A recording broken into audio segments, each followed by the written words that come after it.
رکھنے والوں، میرے قرآن سے محبت رکھنے والوں، ذرا آگے آ جاؤ۔ اللہ تبارک و تعالیٰ ان کو فرمائے گا، اور میرے قرآن سے محبت رکھنے والوں، میرے قرآن سے عشق رکھنے والوں، ذرا تم آگے آ جاؤ۔ ان کو فرشتوں سے اللہ تبارک و تعالیٰ اعلان فرمائے گا، اے میرے فرشتوں، ان کو نور کے ممبروں پر بٹھا دو تاکہ دنیا دیکھ لے۔ یہ لوگ کہتے تھے یہ ملا ہے، یہ داڑھی والے ہیں، یہ کچھ کام نہیں کرتے، ان کے پاس سوا دین کی باتوں کے علاوہ، قرآن کی باتوں کے علاوہ، مسجدوں کے علاوہ ان کے پاس کوئی کام نہیں ہے۔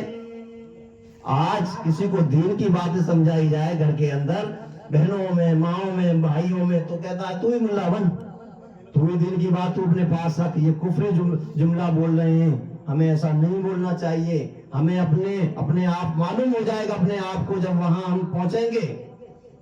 مٹی لگاتے ہیں نا آپ، جب مٹی قبرستانوں کے اندر دفن کرنے جاتے ہیں تو دعا پڑھتے ہیں منہا خلقناکم، تو اللہ تبارک و تعالیٰ فرماتا ہے مٹی میں اپنے مٹی کو لیتے ہیں، کہتا ہے اللہ تبارک و تعالیٰ منہا خلقناکم، کہ ہم نے تم کو اس مٹی سے پیدا کیا ہے، منہا خلقناکم وفیہا نعیدکم، دوسری فصل ڈالتے ہیں مٹی بھر کے کہ ہم تم کو اس مٹی میں دفن کر دیں گے، ومنہا نخرجکم تارۃ اخری، اور قیامت والے دن ہم تم کو اس مٹی سے نکالیں گے۔ ہاں، ایسا نہیں ہے کہ کھیل تماشا اپنی عیش و عیاشی کی زندگی میں گزار کر کے چلے جائیں، جو کچھ ہے وہ دنیا میں باقی سب دی اینڈ ہے، کچھ نہیں۔ اس کے بعد اللہ تبارک و تعالیٰ نے ایک دنیا اور رکھی ہے۔ دنیا چار ہیں، عالم اربع، عالم آخرت، عالم دنیا، عالم برزخ۔ عالم اربع کیا ہے؟ عالم اربع پہلا مقام ہے جو ماں کے پیٹ کے اندر بچہ ہوتا ہے۔ دیکھو نا کتنی نافرمانیاں کر رہا ہے۔ عالم اربع کے اندر تمام لوگوں کی روح اس میں جمع ہوتی ہیں۔ جو عالم اربع ہے، بچہ پیدا ہونے سے پہلے اس کی روح اس میں جمع ہوتی ہے۔ تو روح سے اللہ تبارک و تعالیٰ نے پوچھا ہے اس روح کے بارے میں، اس روح کے بارے میں اللہ تبارک و تعالیٰ نے پوچھا ہے الستو بربکم، کیا میں تمہارا رب نہیں ہوں؟ تو اس روح نے، اس انسان نے جواب دیا ہے قالوا ولا شہدنا، کہ بے شک آپ ہمارے رب ہیں۔ ہاں، اللہ کی کتنی بڑی طاقت ہے۔ تو انسان کہتا ہے کہ میں نے پیدا کیا، جو کچھ کر رہا ہوں میں کر رہا ہوں، بڑے فخر کے ساتھ کہتا ہے۔ نہیں، اللہ تبارک و تعالیٰ فرماتا ہے وَلَقَدْ خَلَقْنَا الْإِنسَانَ مِنْ سُلَالَةٍ مِنْ طِينٍ، کہ تو ایک ناپاک قطرہ تھا، ماں کے شکم میں، یعنی ماں کے پیٹ کے اندر ایک ناپاک قطرہ گیا، پھر دھیرے دھیرے ایک گوشت کا اس کے پیٹ کے اندر ایک لوتھڑا بن کے تیار ہوا، پھر اس پہ دھیرے دھیرے ہم نے ہڈیاں چڑھائیں، پھر اس کا گوشت بن کر کے تیار ہوا، پھر یہ تو پیدا ہوا، پھر تو کہتا ہے کہ میں ہوں کوئی نہیں ہے۔ یاد رکھ تو ایک ناپاک قطرے سے پیدا ہے، تو اپنی اوقات کو نہ بھول۔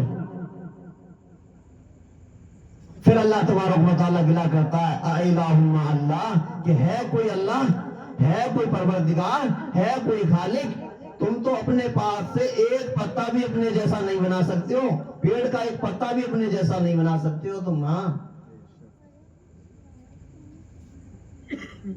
ذرا ہمیں غور کرنا چاہیے اپنی زندگی کے بارے میں کہ اللہ تبارک و تعالیٰ کی کس طریقے سے اس کی کرامت ہے، اس کی کس طریقے سے کاریگرت ہے، اس کی کیسے ہم کو بنا رہا ہے، اور ہم کتنی اس کی نافرمانیاں کر رہے ہیں۔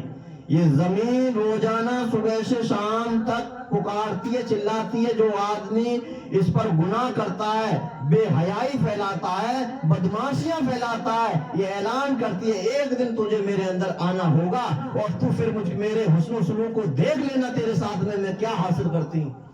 ہاں، جو آدمی دنیا سے رخصت ہو کے جاتا ہے، بدکار، گنہگار، مکار، وہ قبر اس کے کہتی ہے کہ دیکھ لے، اب تو دیکھ لے میرے حسن و سلوک کو، تو تیرا آنا نام مبارک ہو۔ حدیث پاک کے اندر آتا ہے یہ مردے کو ہڈ کی پسلی خم کی طرف، وہ خم کی پسلی ہڈ کی طرف نکل جاتی ہے، اس طریقے سے بیچتی ہے دونوں پسلیوں کی طرف اس انسان کو، اور اس سے سوال کیے جاتے ہیں من رب کا، تیرا رب کون ہے؟ من دین کا، تیرا دین کیا ہے؟ من نبیوں کا، تیرا نبی کون ہے؟ ہم نے اللہ اور اللہ کے رسول کی زندگی کو اس کو سمجھا ہوگا، اس کو سنا ہوگا اللہ کے رسول کی زندگی کو، اس کی کتابوں کو، اس کی حدیثوں کو ہم نے سنا ہوگا، اس پر عمل کیا ہوگا، تو ہم کامیاب ہو جائیں گے، ہم قبر کے اندر جواب دے دیں گے۔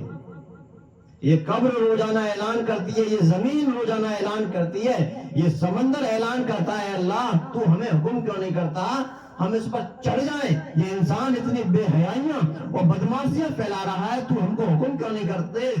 ہم کو حکم کر دے تو ہم پر ان کو چڑھ جائیں ہم۔ یہ طوفان، یہ ہوائیں، یہ فرشتے روزانہ اعلان کرتے ہیں کہ اللہ اتنی بے حیائی، اتنی بدماشی پھیل رہی ہے، تو ہم کو حکم کیوں نہیں کرتا ہے؟ تو اللہ تبارک و تعالیٰ بڑا بے نیاز ہے، بڑا غفور رحیم ہے، وہ رحم کرنے والا ہے۔ وہ کہتا ہے کہ تم یہ بتاؤ کہ انسان کو جو بنایا ہے تم نے بنایا ہے یا میں نے بنایا ہے؟ تو فرشتے بھی کہتے ہیں، زمین بھی کہتی ہے، سمندر بھی کہتا ہے کہ اللہ بنایا تو تو نے۔ تو پھر اللہ تبارک و تعالیٰ فرماتا ہے کہ تو پھر میرے اور میرے بندے کے بیچ کا معاملہ ہے، میں چاہوں اس کو بخش دوں، میں چاہوں جو بھی کروں۔ تو اللہ ایک ہمارا انتظار کر رہا ہے، ایک ویٹ کر رہا ہے ہمارا کہ یہ انسان کب توبہ کر کے ہمارے دربار کی طرف آئے، ایک انتظار میں ہے۔ آپ نے دیکھا ہوگا فورس لائن کے اندر جب فوجی جاتا ہے تو اس کے میڈیکل چیک اپ اور سارے تمام اس کے ٹیسٹ کیے جاتے ہیں، اس کو دیکھتے ہیں اس کے اندر کہیں باڈی کے اندر کہیں ڈفرینس